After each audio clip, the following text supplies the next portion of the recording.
Inkuru iturutse mu biro bya nyakubahwa perezida wa Repubulika y'u Rwanda Paul Kagame kuri uyu wa 19 ukwezi kwa kabiri 2026 ku munsi wo kwa kane, reka mbasuze kandi mbifurize ibihe byiza mwebwe mudukurikiye muri imbere mu gihugu cy'u Rwanda, namwe mudukurikiye muri mu karere k'ibiyaga bigari muri Uganda, Repubulika ya Demokarasi ya Kongo, Uburundi n'igihugu cya Tanzania, namwe mudukurikiye muri hakurya y'amazi magari.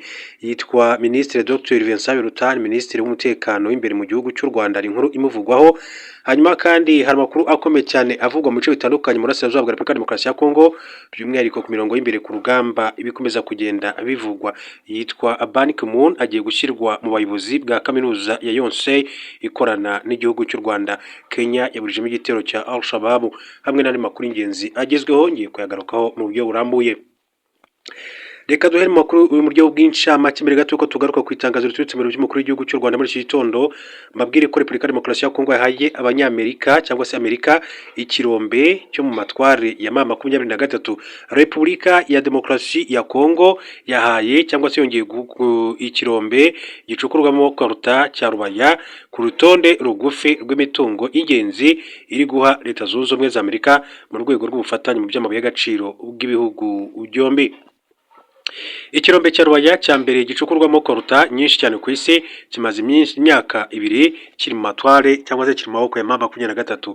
Ibiro n'amakuru by'abongereza Reuters bikaba bivuga ko hari umuyobozi ukomeye cyane muri leta ya RDC n'umudiplomate wa Amerika babihamirije ko kiriya kirombe kandi cyashyizwe ku rutonde rw'ibyo Amerika igomba guhabwa mu nama yahuje Kinshasa na Washington ku itariki ya 5 Gashyantare 2026. Iyo nama aberi Washington DC yari igamije kandi guteza imbere ubufatanye mu by'amabuye y'agaciro bwemeranyijwe mu Kuboza 2025. Gushyira ikirombe cya Rwaya rero mu maboko ya Amerika ngo biri mu mugambi wa Kinshasa wo gukurura abashoramari b'abanyamerika mu burasirazuba bwa Repubulika ya Demokarasi ya Kongo, maze igihe kandi bwarayogojwe n'intambara. Kinshasa ivuga ko kandi hakenewe amafaranga ari hagati ya miliyoni 50 z'amadolari Amerika ndetse n'150 kugira ngo ikirombe cya Rwaya gitangire kandi kongera gukora, ndetse ko ayo mafaranga ashobora kandi kugaruzwa vuba kwera ukuntu koruta ikenewe ku isoko mpuzamahanga. Amerika yabungirijwe ikiriya kirombe mu gihe kandi yifuza guhabwa amoko atandukanye y'amabuye y'agaciro mu rwego rwo guhanganira n'Ubushinwa isoko rya Afurika no kugira ubuhunikiro ubwayo buhagije. Umutwe wa mama 23 wanenze kiriya cyemezo cya leta ya RDC uvuga ko gahunda yayo y'ubufatanye mu by'amabuye y'agaciro na Amerika ifite intenge zikomeye. AFC 23 ivuga ko Kinshasa kandi tagakwiye kugirana amasezerano mashya mu by'amabuye y'agaciro mu gihe kandi imirwano igikomeje mu burasirazuba bwa Kongo. Uyu mutwe nk'uko rero umwe mu bayobozi kandi bawo yabibwiye kiriya gitangazamakuru uvuga ko intego zawo atari amabuye y'agaciro, ko ahubwo ushyize imbere kubohora abaturage. Yunzemo ko kuba rero Kinshasa iri guha Washington Rubaya kandi itayigenzura bigamije gukurura Amerika ngo ifashe leta ya RDC kuyisubirana ku ngufu za gisirikare. Uwo muyobozi w'amama 23 kandi utifuje gutangazwa amazina kandi yavuze ko uburenganzira bwo gucukura amabuye y'agaciro yo muri Rubaya bufitwe nyirabwo wigenga utari leta ya Kongo. Ikirombe cya Rubaya kandi gisanzwe gicukurwamo 15% bya koruta icukurwa ku isi yose muri rusange. Muri makuru mu buryo bw'incamake muri Repubulika ya Demokarasi ya Kongo akomeza kugira mvugwa, babwire ko leta ya RDC yarenze ku gahenge gashya katamaze n'umunsi. Ihuriro ry'ingabo za Repubulika ya Demokarasi ya Kongo ryarenze ku gahenge gashya kasabwe na perezida wa Angola Joao Lourenço, mu gihe kandi yari umuyobozi w'umuryango wa Afurika yunze ubumwe cyangwa se Union Africaine. Perezida Lourenço yifuje ko ako gahenge kandi gatangira kubahirizwa ku itariki ya 18 Gashyantare 2026 mu gihe hakomeje kandi imyiteguro y'ibiganiro by'amahoro bihuza abanyekongo. Tariki ya 13 Gashyantare perezida Felix Tshisekedi wa RDC yemeye aka gahenge, ariko ihuriro rya mama 23 ryagaragaje ko ibyo ari binyuma kuko iryo tangazo ryasohotse mu gihe kandi ingabo za leta zari zikomeje kugaba ibitero. Mujyanama perezida wa Leta Zunze Ubumwe za Amerika mu bufatanye na Afurika yitwa Masar Bros yasabye leta ya RDC na mama 23 kubahiriza aka gahenge, ibitero bya drone bigahagarara. Gusa nk'uko byagenze no mu bihe byabanje, ingabo za RDC z'u Burundi n'imitwe ya Wazalendo kuri 18 Gashyantare kandi byagabwe ibitero cya Kajugujugu na drone mu bice by'imisozi miremire muri Kivu y'Amajyepfo. igitero cyabaye imbarutso y'imirwano hagati y'iri huriro n'umutwe witwaje intwaro wa MRDP twirwanaho mu gace ka Rwincakuku ndetse na Nyaruhinga. Ihuriro ry'ingabo za leta RDC kandi ryongeye gutwika inzu z'abaturage mu bice birimo Karongi ndetse na Rubemba. Tariki ya 14 Gashyantare kandi nabwo batwitse inzu mu midugudu ya Karongi, Karingi na Gakenke zibegereye zibyegeka kuri MRDP twirwaneho. Hanyuma rero munyamakuru akomeza kugenda avugwa mu buryo bw'inshamake kugira ngo tujye kuri ya nkuru ivugwa iturutse mu biro by'umukuru w'igihugu cy'u Rwanda. Reka mbabwire ko Ban Ki-moon agiye gushyirwa mu buyobozi bwa kaminuza yose y'ikorana n'u Rwanda. Ban Ki-moon wahoze ari umunyamabanga mukuru w'umuryango w'abibumbye yagizwe umuyobozi w'icyubahiro n'umwarimu w'ikirenga mu kigo cy'ubushakashatsi kuri Afurika muri kaminuza yose ndetse yo muri Korea y'Epfo isanzwe ifitanye imikwanire n'u Rwanda. Amakuru ahari avuga ko ku itariki ya 19 Ukuboza 2025 aribwo iki cyemezo cyafashwe. Iyi kaminuza iri guteganya kandi kumwakira mugaragara mu mpera z'uku kwezi cyangwa se muri Werurwe w'umwaka. Mu nshingano ze nshya arimo kandi gukoresha ubunararibonye n'ubufasha afite mu gufasha umugabane wa Afurika kwaguka mu bijyanye n'ubushakashatsi no kugira uruhare mu bikorwa binyuranye byo ku rwego mpuzamahanga. Ubufatanye kandi bugamije kurenga amasomo asanzwe hakubakwa kandi imikoranire hagati ya Afurika n'ibindi migabane mu buryo bwagutse mu nzego n'imikoranire ikoranabuhanga, ubuvuzi, uburezi, AI ndetse n'ibindi. Intego ni ugutuma kandi Afurika idasigara inyuma mu iterambere ry'isi. Mu kazi ke kose Ban Ki-moon yakunze guharanira ko ibibazo bikomeye cyane byugarije umugabane wa Afurika byakemuka birimo rero imihindagurikire y'ikirere, amakimbirane n'uburenganzira bw'impunzi. Yitezweho kandi kuba ikiraro gihuza kaminuza n'ibihugu byose bya Afurika, aho azafasha guhindura iki kigo cy'ubushakashatsi kuri Afurika urubuga mpuzamahanga mu bushakashatsi n'umufatanye mpuzamahanga. Umuyobozi w'ikigo cy'ubushakashatsi kuri Afurika muri kaminuza yose Ban Yeong-sang yavuze ko iyi kaminuza kandi irimo kugerageza kubaka ubufatanye ku rwego mpuzamahanga mu bijyanye na siyansi, ubuvuzi, ikoranabuhanga, AI ndetse n'ibindi. Kaminuza yose ni imwe mu zikomeye cyane kandi zizwi cyane muri Korea y'Epfo, ikaba iherereye i Seoul.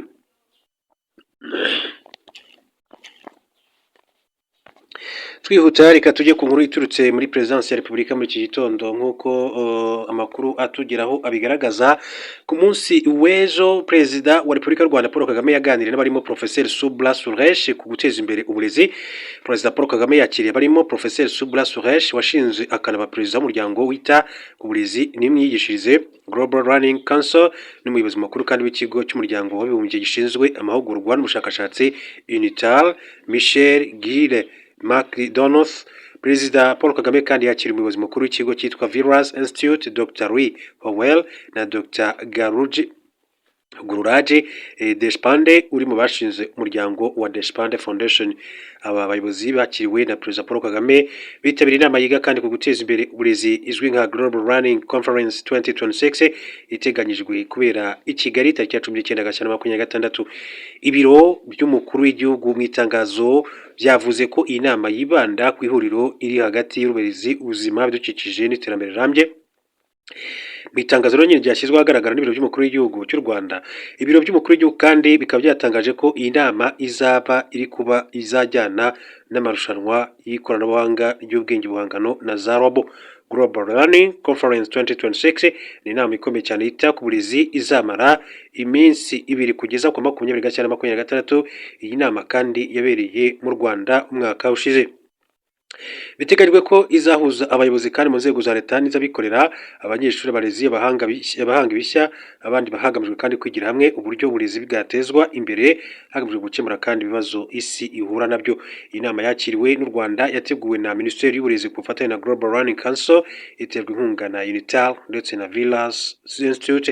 Viras Institute ni umuryango w'Umusuwisi washinzwe muri 2022 uhuza abantu batandukanye ku isi kandi barimo abayobozi, inzobere, abarezi, abanyeshuri n'abandi, hagamijwe kandi gufatanyiriza hamwe gukemura ibibazo bibangamiye isi. Mu gihe Deshpande Foundation ari umuryango udaharanira inyungu wo muri Leta Zunze Ubumwe za Amerika utera inkunga ibikorwa bitandukanye byiganjemo ibyo guhanga bishya, kwihangira imirimo, ibikorwa biteza imbere abaturage cyane cyane abo mu cyaro.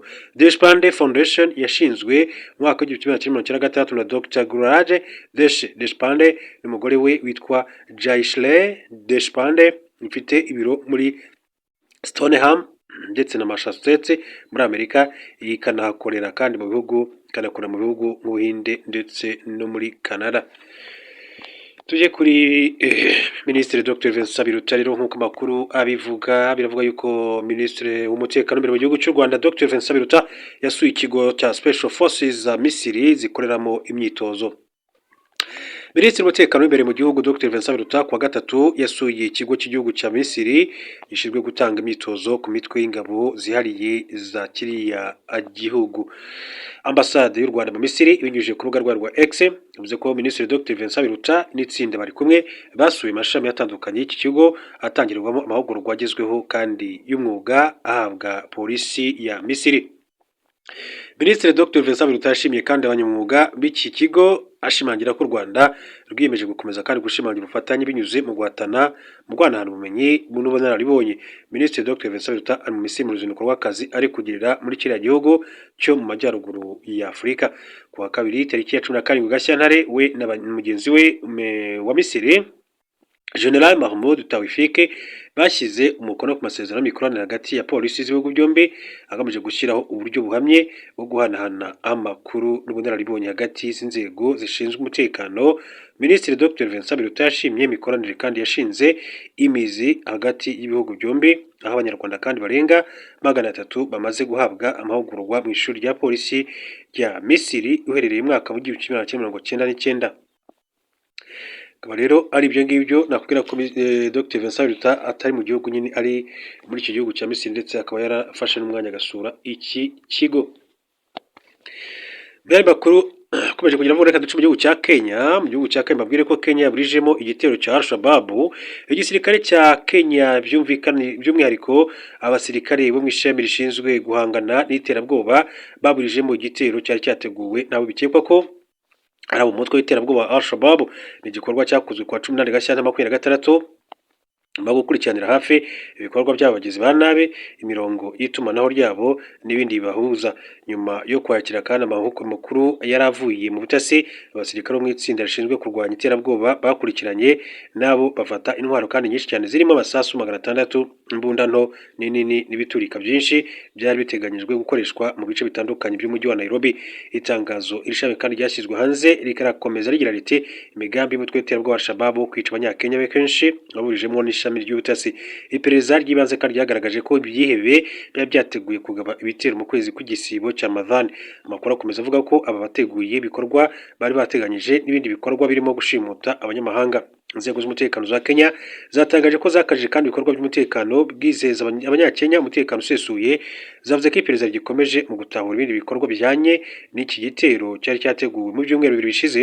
Ubutasi bwa Kenya bwatahuye konti z'abantu 13 nyuma y'ubusesenguzi kandi bukomeye bwakozwe. Izo konti zarimo izabo muri Kenya, Uganda na Tanzania zose zarafunzwe nyuma yo kugaragazwa ko zanyuzwagaho inkunga igamije gufasha abakora ibikorwa by'iterabwoba.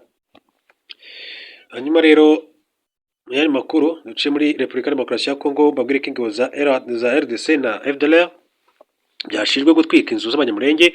Umutwe witwaje intwaro wa MLDP twirwana washinje ihuriro ry'ingabo za Repubulika Demokarasi ya Kongo gutwika inzu z'abanyamurenge mu ntara Kivu y'Amajyepfo ubwo zatsindwaga urugamba. Twirwaneho yatanze ubutumwa ku wa 18 Gashyantare 2026 inyomoza umuvugizi w'agateganyo w'ingabo za RDC Lieutenant Colonel Mark Hazukay wayishinje gutwika inzu mu mudugudu wa Karingi, Gakenke na Karongi.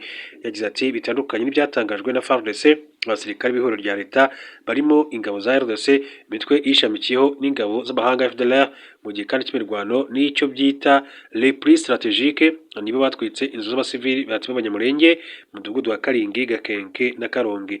Uyu mutwe wagaragaje ko itangazo ry'ingabo za leta ya RDC ryasohotse tariki ya 14 Gashyantare ridafite ishingiro kandi ririmo kubura isoni. Ati kuko bitakumvikana ko abarwanyi bawo ati batwika inzu z'abaturage bene wabo. Umunyamurenge utuye muri Kivu y'Amajyepfo yatangaje ko ihuriro ry'ingabo za leta RDC rimaze hafi cy'ibyumweru 2 rigaba ibitero by'indege ku batuye muri komine Minembwe no mu bice bihana imbibi.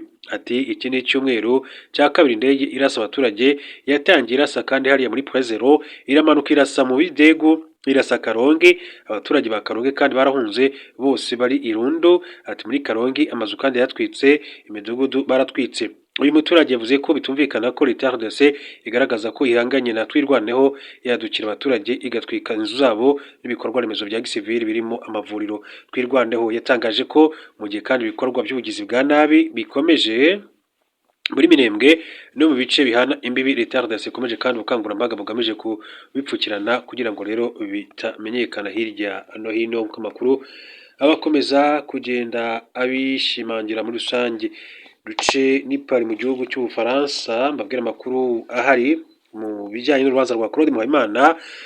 Umutangabuhamya yatamaje uhagarariye Claude Muhayimana wamusabye kandi kujijisha abacamanza. Umutangabuhamya wahamijwe uruhare muri jenoside yakorewe abatutsi mwaka w'igihumbi kimwe magana cyenda kane yagaragaje urugereko rw'ubujurire rw'urukiko rwa Paris rwa Rwanda mu Faransa ko uwari uhagarariye Muhayimana Claude yamusabye kujijisha abacamanza kugira ngo batazamenya ukuri. Uyu mugabo wabaye umwarimu yasobanuye ko yagize uruhare mu bitero interamwe zagabye ku batutsi. Aba n'umwe mu bari ku marondo yafatirwagaho aba bantu bitaga banzi, kandi ko urukiko gacaca rwamuhamije muri 2006 cyangwa 2007 mukatira gufunga imyaka 14. Ati nagize uruhare mu marondo no mu bitero byiciyemo abaturage. Ubwo twajyaga ku marondo ati twabwirirwaga ko tugomba gushaka umwanzi, kandi icyo gihe umwanzi ibaga ari umututsi. Ati umudugudu wacu hari ahantu ati twahuriraga, ahantu ntihari kuri bariyeri, kandi ubwo abantu kandi bahageraga ati twarabicaga. Umutangabuhamya yavuze ko yabonye Claude Muhayimana inshuro ebyiri atwaye Daihatsu y'ubururu yajyanaga interahamwe n'abafite kandi imbunda barimo abajandarume mu misozi ya Bisesero muri perefegitura ya Kibuye ubwo babaga kandi bagiye kwica abatutsi. Ati nabonye Claude Muhayimana ajya mu Bisesero inshuro ebyiri. Ati bari abashoferi bagera kuri 3 ati bagendaga kandi bagaruka. Icyo gihe ati byavugwaga ko hari umushoferi wahagaritswe mu kazi, abakomeje akazi kandi ni Claude Muhayimana Jackson n'undi witwaga Bosco. Ati nibo batwaraga imodoka za leta cyangwa se iz'imishinga. Agira ati izi modoka zakoreshwaga mu bice bitandukanye aho abicanye kandi babaga bagiye kugaba ibitero kuva muri Mata atubwo jenoside yatangiraga kugeza muri Nyakanga. Imodoka zakoreshwaga muri komine zose za prefecture ya Kibuye zihiga abatutsi mu misozi. Uyu mutangabuhamya yavuze ko mu gihe cy'iperereza Claude Muhayimana binyujije mu wo yise umunyamategeko we yamuhamagaye amubaza uko ubuzima buhagaze mu Rwanda, nuko dosiye iri kuburanishwa rero yatangiye amuha amakuru yari afite. Ati twakira abashyitsi benshi nyuma ya jenoside batubaza ibibazo barimo abanyamakuru, abashakashatsi, abashinjacyaha ndetse n'abahagarariye imiryango itandukanye. Ni muri urwo rwego rero uyu muntu ati yampamagaye ambwira ko ari umunyamategeko wa Claude Muhayimana, yambajije ko ubuzima buhagaze mu Rwanda, uko iyi dosiye kandi yatangiye mu makuru nari mfite. Yabwiye urukiko ko yabwiye uyu muntu ko abaturage bose bashinja Claude Muhayimana gutwara imodoka abantu ati bajya kwica mu bice bitandukanye, amusaba ko yakwemera ibyaha agasaba imbabazi kugira ngo rero yoroherezwe ibihano. Ati namubwiye ko abaturage bose bari kumushinja kubera ibyaha yakoze igihe rero kirekire ndetse mu bice bitandukanye. Namubwiye ko bari gukusanywa amakuru, ati kandi ko avugwa kubera ko yabonywe atwaye imodoka. Ati namugira inama yo kwemera ibyaha agasaba imbabazi, mubwira ko yabyungukiramo. Umutangabuhamya yagaragaje ko aho kwemera gusaba imbabazi rero uwamuhamagaye yamusabye gutanga ubuhamya butamushinja cyane kugira ngo rero abacamanza batazamenya ukuri ku bitera ashinjwa, kugira ngo rero uruhare habure uko rero bamuhamya ibyaha. Icyo ko ari impamvu tariki ya 16 Ukwakira 2013 yatanze ubuhamya burimo urujijo. Ati yasabye gutanga ubuhamya ati butamushinja cyane kugira ngo rero abacamanza ntibazashobore kandi gutahura ukuri. Yarambwiye ati kubera ko abacamanza abanyamahanga ati ntibazashobora kandi gutandukanya ukuri n'ubitari ukuri. Ati niyo mpamvu rero nari naratanze ubuhamya buteye urujijo ati ku bitero yagizemo uruhare. Mu gihe cy'iperereza urugo rwa Claude Muhayimana rwarasatswe rubonekamo inyandiko irimo imyirondoro y'abatangabuhamya bose, imiryango yabo, imyirondoro kandi y'abakozi b'urwego rw'Ubufaransa rushinzwe kurwanya ibyaha byibasiye inyokomuntu. Umucamanza yabwiye uyu mutangabuhamya ko ubwo Claude Muhayimana kandi yabazwaga uwamuhaye iyi nyandiko yasubije ko ari we yimuhaye. Yabiteye utwatsi asobanura ko yashoboraga kandi kumenya amazina y'Abanyarwanda ariko ko atari kumenya ay'Abafaransa bakora muri urwo rwego. Claude yarabeshye ati ku mazina y'Abafaransa baje mu Rwanda sinari kumenya amazina yabo, nashoboraga kandi kumenya amazina y'Abanyarwanda ariko sinari kumenya amazina y'Abazungu, sinari kumuha amakuru yose kandi ntazi uko dosiye yatangiye. Nyuma yaho uyu mutangabuhamya kandi afashe icyemezo cyo gukora abacamanza b'urujijo. Uregwa yavuze ko leta y'u Rwanda yagiranye n'abatangabuhamya amasezerano yo kumushinja kandi ko batojwe uko bazabeshya. Uyu mutangabuhamya yasubije ko ibyo Claude Muhayimana yavuze ari ibinyoma kandi ko uvuga ko atoza abatangabuhamya ari umunyakuri. Cyakoze ko uregwa yamutunze urutoki kubera ko azwi cyane akaba anafite amakuru menshi cyane kuko yabaye ahantu henshi arokoka ibitero byinshi. Mu Ukuboza 2021 urubyiruko rw'urubanza rw'urukiko rwa Rwanda rwa Paris rwahamije Claude Muhayimana ufatanyacyaha muri jenoside n'ibyaha byibasiye inyokomuntu akatirwa igifungo cy'imyaka 14. Urukiko rwemeje ko Claude Muhayimana kandi yatwaraga interahamwe zabaga kandi zagiye kwica abatutsi ariko we yarabihakanye. Mu rubanza rw'ubujurire rwatangiye tariki ya 3 Gashyantare 2026 ashaka guhanagurwa ibyaha yahamijwe hanyuma rero agafungurwa yitwa Claude Muhayimana. Urubanza rwo kubera mu gihugu cy'Ubufaransa. Urubanza ukomeje kubera mu gihugu cy'Ubufaransa. Mbashimira cyane mwebwe mwese muba mukomeje kugira umubano natwe muri gahunda z'amakuru ndetse n'ibiganiro byacu. Mbabwira ko tuzaza gusubira mu makuru masaha ari imbere. Niba wamaze gukora subscribe ndagushimira cyane. Niba utarabikora mu mukoko kuri ryanditse ijambo subscribe cyangwa se abone ukande kuzongera kugira ngo tugende dukomeza kubona amakuru yacu ibiganiro byacu uri